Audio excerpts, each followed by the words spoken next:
Good day everyone. So today we will be talking about the Mangyan tribe. So the Mangyan tribe are the indigenous people from Mindoro, Philippines. So first and foremost, we'll talk about their historical background. So the etymology of the term Mangyan may have been formed by the prefix mang. So mang meaning one from a certain place. And the root word yan means that place. So meaning Mangyan means the people from that place. So Mangyan is the generic name for the 8 indigenous groups found on the island of Mindoro, southwest of the island of Luzon, the Philippines, which is our country. And then next is their location. So they are located or they are living in the Oriental and Occidental Mindoro.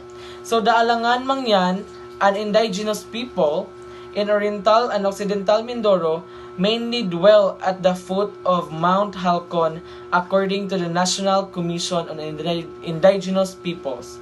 The majority of the Alangans choose to live near the riverbank of the Alangan River. So, mainly ang kananaang ang Mangyan tribe kay nagpuyo sila sa in the foot of Mount Halcon, that is according to National Commission on Indigenous Peoples, and then the majority is kananaang naglive sila near the river. So next are the subgroups. So according to our research, na research nga 8 subgroups of Mangyan. So which are called, or yes, the first is the Iraya, next is the Alangan, Tadiawan, Taubuid, Bangun, Buhid, Hanunu, and Ratagnon. So those are the subgroups of the Mangyan tribe. So let's proceed to their language. Mangyan's principal language is Tagalog, with Batangas dialect or accent due to geographical contact with the Batangueño. And their other language is Hiligaynon Bisaya, but it is no longer understood by most Mangyans today. Ang example aning Hiligaynon Bisaya is Maayong Aga or Mayong Aga, which means good morning. And the other one is Madamo nga salamat, which means thank you very much. So next is their livelihood. Mangyan's main source of living are farming, hunting, crop selling, and crafting. So farming is their main source of living. Planting varieties of sweet potatoes, upland rice, and taros. Next of their livelihood is hunting. They trap small animals and wild pigs. So since naman sila sa mga bukid-bukid, so may naapay mga wild animals ito like katong baboy ramo, kanang mga inana. Crop selling. Many who lives in the close contact with lowland Filipinos sell cash crops such as bananas and ginger. So atong mga mangyans nga naadol sa syudad siguro moray nana. Mamaligya sila, no. Then next is the crafting. One of the Mangyan's main source of livelihood is their handicrafts made of forest vines, beads, and cottons. They also have their products. First product is the Mangyan basket weave and knit to weave decorative jars. These products have also evolved to various modern home ornaments. They also have the rituals. So first is panudlak. So the rite of the first planting, the rite of rice planting itself, and the rites of harvesting, which consists of the mabugkos or bending rice stalks, and the pamaguhan, which follows the harvest. So this ritual is ilang gi-perform after planting and after harvesting. So and after harvesting is mogamit sila og katong tangkay sa humay or what we call the mabugkos or bending rice stalks during ana nga ritual. So their other rituals is kotkot. It is an old tradition followed by the Hanunuo Mangyan tribe of the Philippines that allows them to bring their dead back to life. The term kotkot itself means to unearth, referring to the tradition of a secondary burial where they dig up the dead and then rebury them. So, this ritual nga kutkot is ilang way kaya para handumon tong ilang mga loved ones nga namatay na. So, ang ilang buhaton ani is ilang kutkuton ang remaining sa atong ilang loved ones, then magpa-fiesta sila kay para murag ilang hinumduman ang mga memories nila atong tawhana. Then after that, kauban man nila tong remaining sa ilang fiesta nga gi-celebrate. So after celebration sa fiesta is ila ra po tong ibalik og lubong. Dances. They have bakal tarok. This dance is an enactment of the alangan, one of the subgroup of Mangyan, of the planting activity na slash and burn farm kaingin, which also includes their other forms of livelihood and survival in the mountains. So kanilang dance nga bakal tarok is gikan gini siya sa alangan, which is kaning alangan is one of the subgroup of Mangyan. So ilan ning gi-perform sa ilahang pagtanom og sa ila pong kaingin or the slash and burn farm. Og napil na po diri ang ilahang other forms of livelihood o ang lain pa nilang gibuhat kay para makasurvive sila sa mountain. Okay, so talking about the marriage of the Mangyan tribe, so we have the courtship, the wedding, and the wedding ceremony. So about their courtship, a young man convinces the woman of his intention through the use of ambahan. So ambahan, it is a traditional form of poetry of the Mangyan people nga diha nila gina-express ang ilang intentions and feelings towards the woman kay para makuha nila yana through poetry.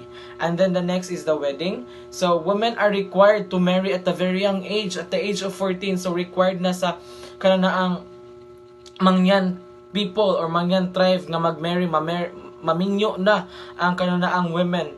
It is because they believe nga this tradition will ensure the survival of of their clan. So if you are a Mangyan people, then you are a woman, then wala kaya mo'y anak, or if you are not married, so you are considered as an idol. So what is an idol? So meaning you are pointless or you are useless, so wala na kay gamit, like that. And then during sa ilang wedding ceremony, among the Iraya Mangyan, the marriage ceremony is officiated by an old member of the village. So ang ilaang unlike sa atua, nga pag kanang naang naatay kasal, like pari man jud ang atua kasagara, especially Catholics. But sa Mangyan, sa ilaang mga Mangyan people are the older member of the village. So meaning ang katong mga katigulangan na jud sa ilaang village ingana ang mukasal. And about the death or the burial of the Mangyan people. So the dead is buried immediately after passing away and is left until the body completely decomposes. So after a few months or years, depending on the will of the individual who died, the family will unearth the body, clean them, and wrap them in ceremonial cloth. So unlike natong na ang mga Pinoy lang jud kay nga pure. So pag once ganing anay mamatay sa atua, like ganahan pa ta nga naay burol ingana. So kanana ang layo ra kay siya sa mga Mangyan. It is because pag naay mamatay sa ilaa dayon na siyang ilubong, like ilaa ding ibari. And then after how many few months or how many years, ilaa na siyang i-unearth ang body. So meaning ilaang kwaon ug otro ang kananang patay nga lawas. Dayon ilaan ng nimpyuhan, and then they have what we call ceremonial cloth. So mao din to siya ang ilang iputos dayon sa kananaang mga nabilin nga mga body parts sa ilaang kananaang sa patay nga lawas nga ilang gikuha. So let's go on to their traditional attire. So for the women, they wear linged, is a skirt made of woven nito of forest vines, and a bayan skirt made of the Baroccan bark tree, and ulango, upper covering made from the wild buri palm leaf. And for the men, they wear abay, a breech cloth fashioned from pounded, washed, and dried tree bark. So that is their traditional attire. So let's go on to their festival. And one of their famous festival is the Dugoy Festival, and it is celebrated every January 18 in the town of Sablayan, Occidental Mindoro. This festival features the Mangyan tribe and its rich cultural heritage that is to be admired by many people who visit the place during the festivities, means festival activities. It is a festive reunion of different Mangyan tribes. There are sport events such as the Palaro ng Lahi, cultural presentations, product demonstration, and barakalan or baratilyo or sale of native products. Let's proceed to the musical instrument. So for the musical instrument, they have three kinds of instruments. So first is the string instrument, second is wind instrument, and the third one is the percussion instruments. String instruments. So under sa string instruments, we have kudyapi and gitgit.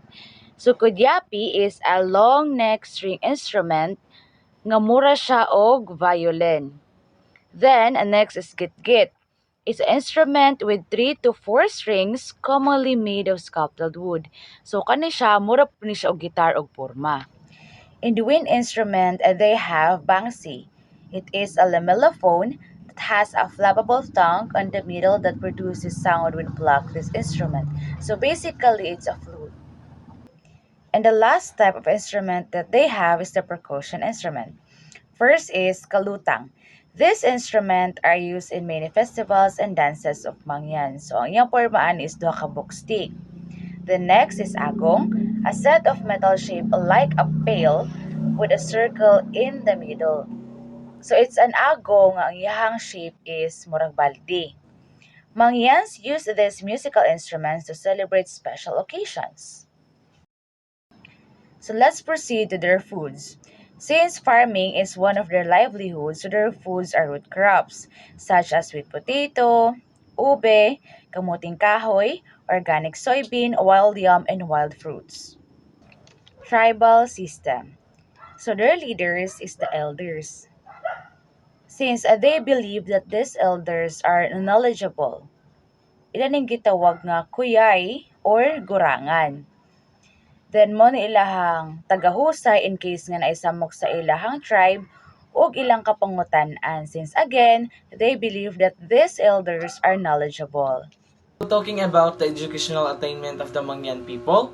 So at least 90% of Mangyan who have gone through the literacy training classes handled by the para teachers became functionally literate. So we cannot say that Mangyan people are illiterate or uneducated because it is being said that 90% of them have gone through literacy training handled by para teachers. So para teachers are those teachers who are just assistant of the lead teachers. So those are the kananaang mga teacher nga wala sila kapasar sa license examination. Like kananaang pero wala ni baba at least 5% ang ang kananaang score or rate sa passing grade or passing rate. So those are para teachers. So sila ang nag-educate or sila ang nag-handle sa mga people para kanana ang functionally literate. Rules of Mangyans in today's society. Mangyans bring their unique cultural heritage, including fascinating traditions, music, dance, and incredible craftsmanship. They also have a deep connection with the environment and practice sustainable farming and resource management, promoting a healthier and more balanced relationship with nature.